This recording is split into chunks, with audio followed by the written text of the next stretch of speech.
Here are the unspoken rules. This is why it is that we don't self-reveal. Rule number 1, avoid rejection at all costs. If people are going to look at me and reject me, if they're going to judge me, if they're going to condemn me, if I'm going to look like less than I really am or want to be in their eyes, I've got to avoid that because that is worse than death. Rule number 2 goes like this: hide your flaws behind a mask. If I want to make sure that I don't get rejected, I've got to make sure that I have a mask on, that I project myself to be better than I am, more together than I am, happier than I am, like I know what I'm doing more than I really do. I've got to hide behind a mask. And then rule 3, it says try to fix your problems by yourself. I don't want to be rejected, so I've got the mask on, and behind the mask, I know I have flaws. I'm going to try to fix them. I'm going to try harder. I'm going to try to be better. I'm going to read self-help books. I'm going to go to a seminar. I'm going to try to think happy thoughts, whatever. I've got to try to fix myself so that maybe if I fix myself, I don't have to wear a mask. And then I really will be somebody that people will accept. Maybe. And many of us, those are the rules that we live by. They're not spoken, but they're understood. And the result is that most of us feel alone. And we feel alone because nobody really knows us. And we're afraid if they really knew us, the real me, that we would be rejected. And that we cannot stand. So we live lonely lives, afraid that the real us will cause us to be rejected and condemned. And we try to fix stuff, but we never seem to make any real headway. Hey, what if? It's what if. What if God wanted to change the rules? What if God looked down and said, you know those rules that somehow became the rules once human beings turned from me and started turning onto each other? What if I just change the rules and institute some new rules, and these new rules will bring people back to each other and back to life, and they can grow and become everything they were meant to be? And what if God's new rules looked something like this? What if new rule number 1 was feel secure because God has no desire to condemn you? No desire. John 3 verse 17 says that God sent his Son into the world not to condemn the world, but that the world through him might be rescued. God has no desire to condemn. He sees the real you. He knows what's in there. He knows the flaws and the warts and the dysfunctions and the problems. But he has no desire to condemn anyone for it. Instead, in love, he wants to rescue us from it so we can be what we were meant to be. God is for you, not against you. And what if the second rule went something like this? No more hiding and pretending.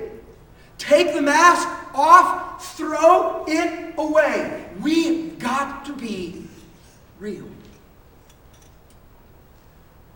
And what if the third rule was something like this? Live so that other people can know the real you. Because when other people know the real you and accept you, when other people know the real you and love you, it will wash away any vestige of condemnation, and you can finally live securely, and you can finally grow and become the person that you were meant to be. Do you know what a church is? Do you know what a church is that's working right? It's a group of people who says, let's live by God's new rules. We know the rules out there that everybody lives by, because we lived by them too. But here, as a people of God, in this place, we're living by God's new rules. Because the new rules are the way to life and love and community and change and destiny. Just like God intended back in the very beginning. So what do you say we all decide right now that we're living by God's new rules? Okay? Everybody wants to live by them. Raise your hand.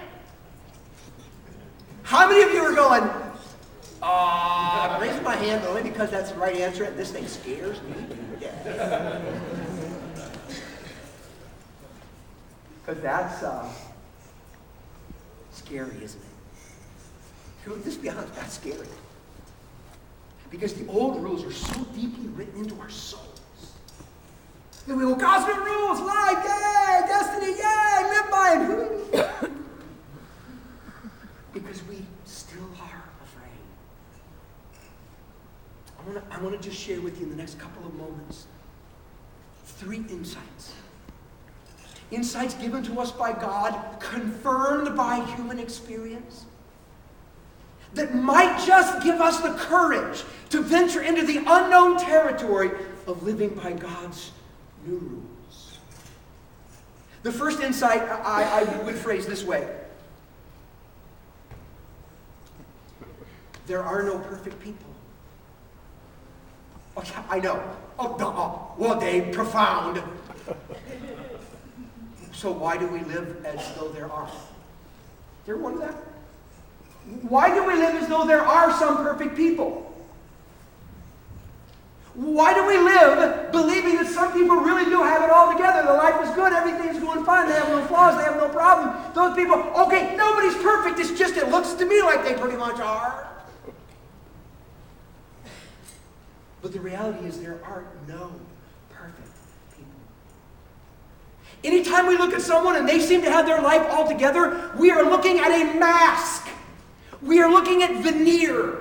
We are not looking at reality. Either because they haven't chosen to show us reality or because we don't know them well enough to know reality. See, God sees through veneer.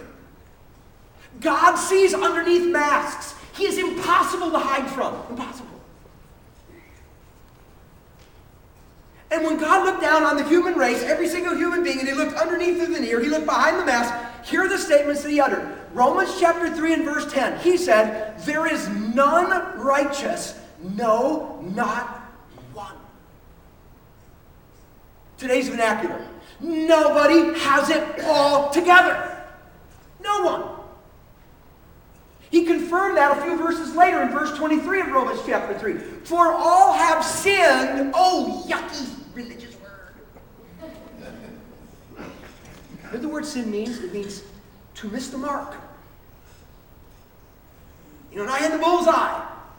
Hit an outer ring, maybe miss the target, just to miss the mark. God said, everybody's missed the mark. We've all missed the mark and fallen short of the kind of people that God meant us to be. God looks underneath the veneer. He looks behind the mask. He says, I'm telling you all right now, everybody's messed up. No matter how they may look.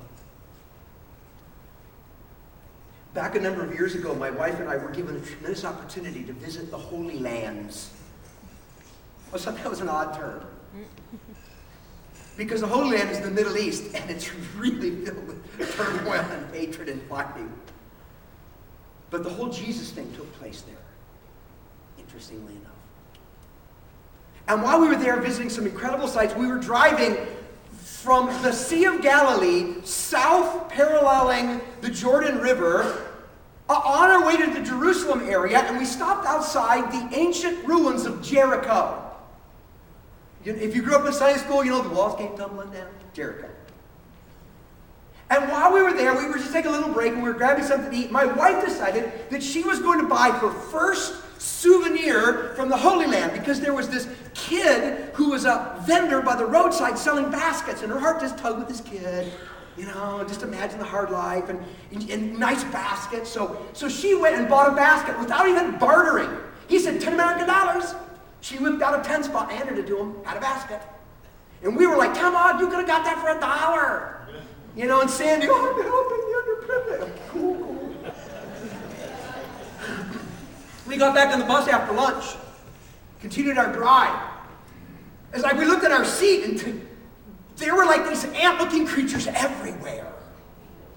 I mean, it's like we're going, what in the world? And we found out the basket was infested. I mean, with like, the basket was like a portal to the insect kingdom. And they were all coming out of that portal by the million. It was like, oh my God, stop the bus, throw the basket out.